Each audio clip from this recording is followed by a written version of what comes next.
बच्चों, let's see the question.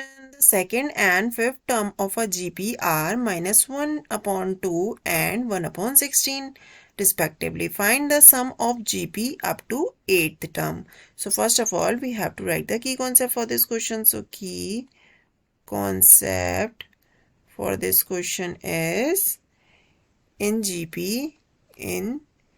GP हमारी nth term कैसे निकालते हैं हम? a n is equals to a r n minus 1 और सम ऑफ n टर्म्स क्या होता है हमारे पास जीपी में? वो होता है हमारे पास a in bracket 1 minus r to the power n upon 1 minus r। ठीक है, अब हमारे पास क्वेश्चन में देखते हैं कि क्वेश्चन में हमारे पास क्या है। वी हैव, ठीक है, जीपी में है, इसकी टर्म्स निकालने, इसलिए हमने पहले ही एन टर्म और सम ऑफ एन टर्म्स निकालने का हमने फॉर्मूला लिख लिया। ठीक है, तो अब हमारे पास क्वेश्चन में हमारे पास क्या गिवन है कि a2 गिवन है हमारे पास, a2 गिवन है हमारे पास -1/2 और क्या गिवन है हमारे पास, और गिवन है हमारे पास a5 और वो कितना है 1/16। ठीक है, तो इसे हम कैसे सॉल्व कर सकते हैं?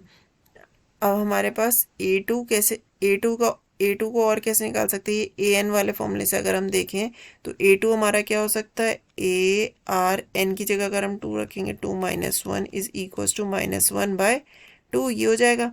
तो हमारे पास क्या आ जाएगा, ए आर 2 माइनस 1 तो 1 होता है, तो ये आ जाएगा हमारे पास -1/2।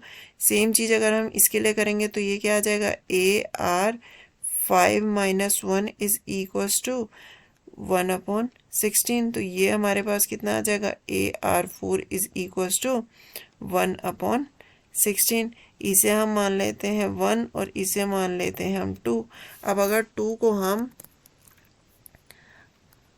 हम 1 से क्या करें, डिवाइड कर दें, तो हमारे पास क्या आ जाएगा, यह आएगा हमारे पास AR4 is equals to 1/16 upon AR is equals to -1/2।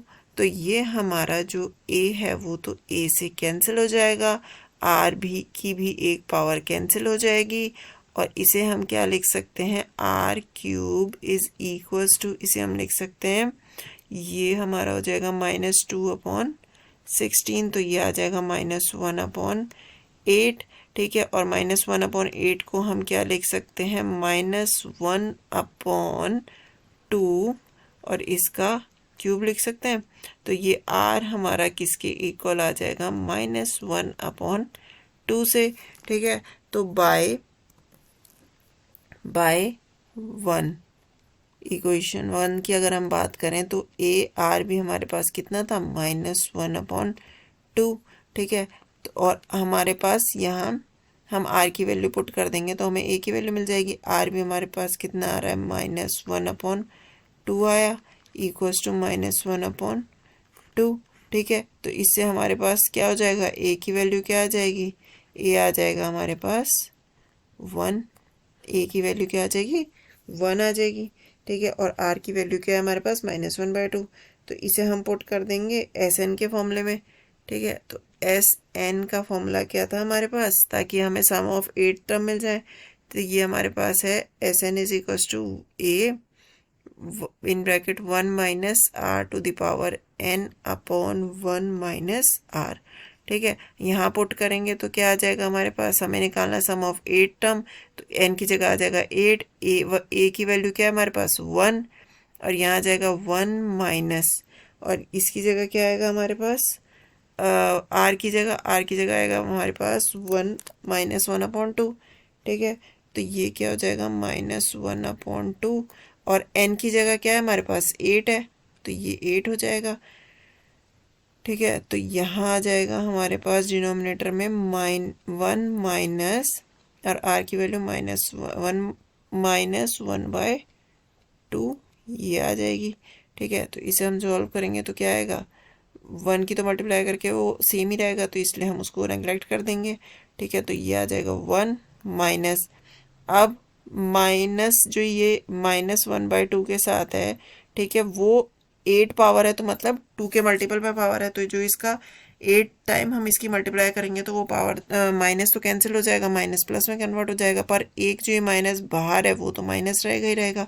और 2 की पावर 8 क्या होती है हमारे पास, वो होती है 256, तो ये आ जाएगा 1/256 आ जाएगा, अपॉन 1 माइनस माइनस क्या हो जाएगा, प्लस 1 + 1/2 ये आ जाएगा।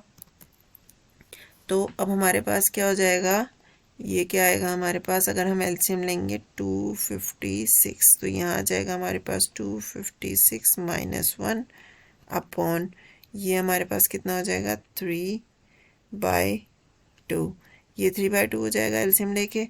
और ये हमारे पास कितना आ जाएगा, इसे हम माइनस करेंगे तो 255/256 अपॉन 3/2। और इसको हम कैसे लिख सकते हैं, 255/256, ठीक है। इसे हम अगर डिवीजन मल्टीप्लिकेशन में लेके जाएं तो ये रेसिप्रोकल हो जाएगा, तो ये हमारे पास आ जाएगा ये, ठीक है।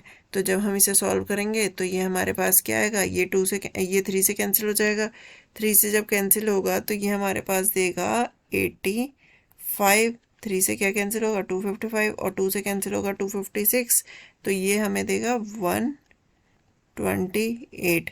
तो the sum of 8 term of GP is कितना होगा, 85/128। आई होप बच्चों आपको ये सॉल्यूशन समझ आया होगा। Thank you and best of luck.